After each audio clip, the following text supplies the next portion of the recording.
Aujourd'hui, on va vous présenter le livre L'Assassin Royal, donc le tome 1, qui s'appelle donc L'apprenti assassin de Robin Hobb.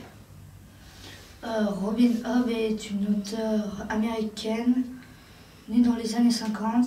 Elle a 4 enfants, elle a fait L'Assassin Royal, mais elle a fait aussi Les Aventuriers de la Mer, Les Cités des Anciens, et je sais pas. Alors, l'histoire, ça se passe dans un monde différent du nôtre, donc à peu près à l'ère moyenâgeuse.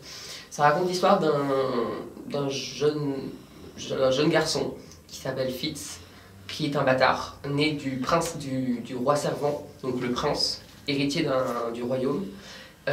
Cependant, donc, son père, pour éviter d'entacher la réputation de la famille royale, a quitté le trône et l'a laissé à son frère, et avant d'aller se retirer dans une contrée lointaine.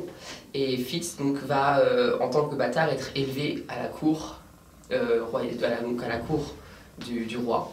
Très rapide, donc au début il va être éduqué par un responsable en gros des chevaux qui s'appelle Burich, si je ne me trompe pas, qui va donc commencer par lui enseigner comment être une sorte de palefrenier et s'occuper des chevaux, avant d'arriver à la cour et d'être quasiment reconnu officiellement et de recevoir secrètement une éducation, enfin pas secrètement dans le sens, le roi lui donne une éducation si en échange, c'est un pacte qu'il a passé avec lui, il devient son assassin.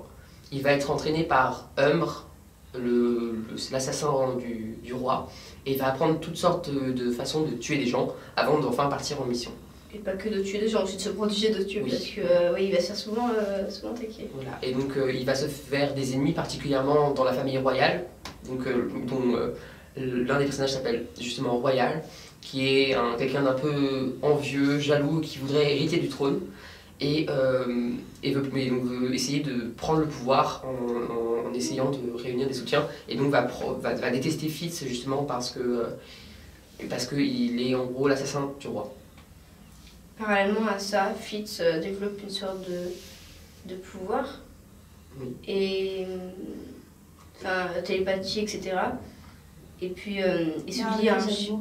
Et avec les animaux aussi en particulier, et se lie à un chien. Voilà. Donc il a 2 pouvoirs très spéciaux. Le premier c'est l'art, qui est enseigné à la famille royale. Il va l'apprendre à peu près au fur et à mesure. En tout cas il va être éduqué. Et puis il a un deuxième pouvoir qui vient en fait de lui-même, qui s'appelle le vif, qui lui donne un contrôle sur les animaux. C'est ça? Enfin pas un contrôle, une possibilité de se lier. C'est-à-dire de devenir, c'est ça, une connexion qui va devenir comme un frère ou quelque chose comme ça. Donc parallèle, enfin il y a l'histoire, c'est son histoire à lui, mais en même temps dans son royaume, il y a des pirates nommés des pirates rouges qui agressent les côtes et en gros transforment les gens en des êtres sans émotion.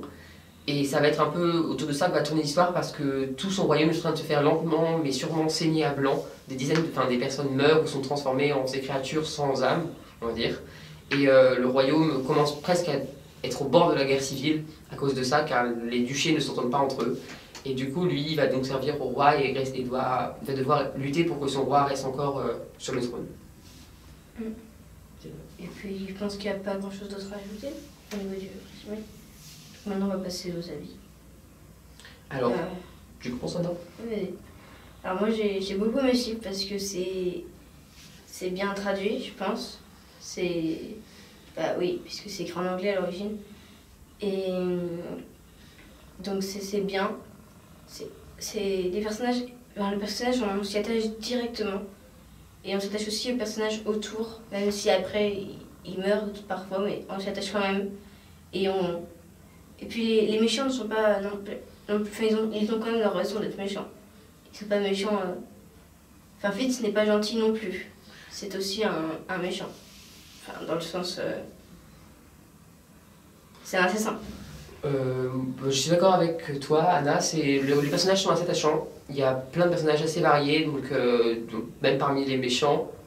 L'histoire est presque parfois un peu complexe avec le nombre de personnages et tous les liens qu'ils ont entre eux. On apprend au fur et à mesure de l'histoire plein de détails sur les familles en général, ou alors sur des choses comme ça. Il y a beaucoup de personnages, parfois c'est un peu dur d'y s'y retrouver, particulièrement si on essaie de lire la série, mais qu'on met un peu de temps avant de s'y remettre. C'est extrêmement dur de se retrouver. Mais une fois qu'on est replongé dedans, on adore, parce que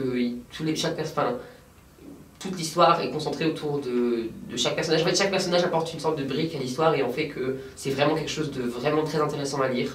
On est absorbé du premier instant au dernier et donc quand on se met à lire la série et qu'on les lit les uns après les autres, on va absolument savoir comment ça va se terminer parce que il n'y a pas que des affaires politiques, il y a aussi des affaires en rapport parfois avec des pouvoirs magiques ou d'autres choses comme ça.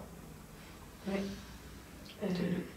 Donc, moi j'ai beaucoup aimé le fait que Patience, sa belle-mère, qui aurait toutes les raisons de le détester, l'accueille à bras ouverts.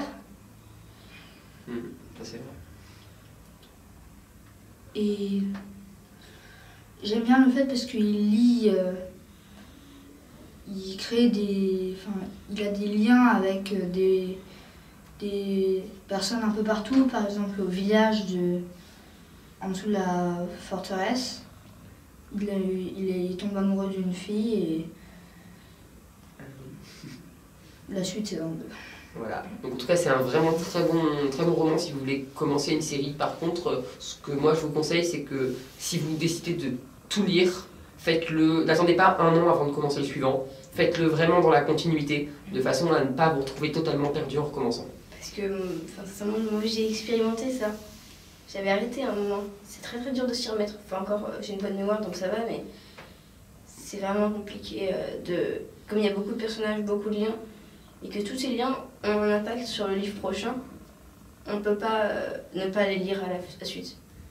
Sinon, il y a quelque chose que j'ai beaucoup aimé aussi. Il y a un personnage assez mystérieux. C'est le fou du roi. Celui-là, c'est un personnage, on le découvre tout le temps. Voilà. Bon, en tout cas, c'est vraiment un livre génial et on vous le conseille vraiment.